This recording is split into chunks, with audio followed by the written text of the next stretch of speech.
noong taong 1992. Dahil sa lumalaking gawain, nagpasya ang mga mananampalataya na kinakailangan ng humanap ng mas malaking lugar upang pagdausan ng mga gawain. Sa dami ng tao, nag-overflow pa rin. So, ang ginawa noon ay nag-acquire na ng property yung lot doon sa katabi. Isang 420 square meter na lupa sa kalapit na lugar ang nabili ng mga mananampalataya. Sa maliit na halagang hawak, subalit dahil sa malaking pananampalataya sa Diyos, sinimula ng konstruksyon ng isang gusaling sambahan.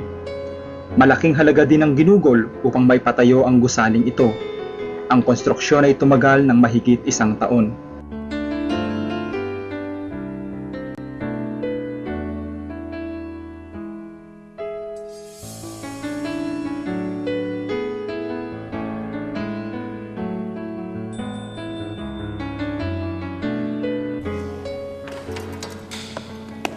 Disyembre ng taong 1990 nang isinagawa sa bagong katatapos ng gusaling ito ang kauna-unahang worship service ng Day by Day.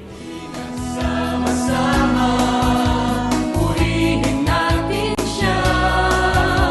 Halina't sama-sama, awitan natin siya.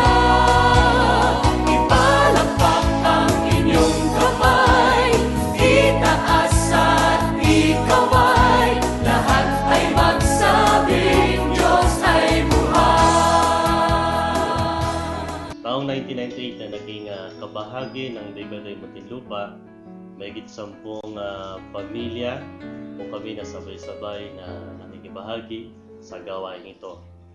Simula po noon hanggang ngayon, kami po nakasama na aking pamilya ay patuloy pa rin na nakakasama ninyo sa mga gawain.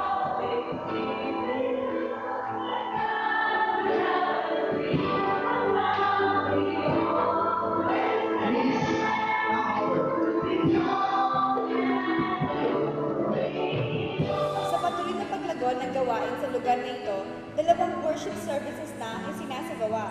Isang pang-7 ng umaga at ang isa naman ay pang-10. Karapat-dapat kang tumanggap ng papuri at pasasalamat. Dakila na kataas-taas ang Diyos. Karapat-dapat kang tumanggap ng papuri. Dahil dito, nagpasya ang pamunuan ng Day by Day na humanap ng mas malaking lugar, mas estratehiko at mas makaaabot sa mas nakararaming mga tao. At ang Metropolis Star Mall sa Alabang Muntinlupa ang napili upang pagdausan ng panlinggong pananambahan simula noong Nobyembre ng taong 2003.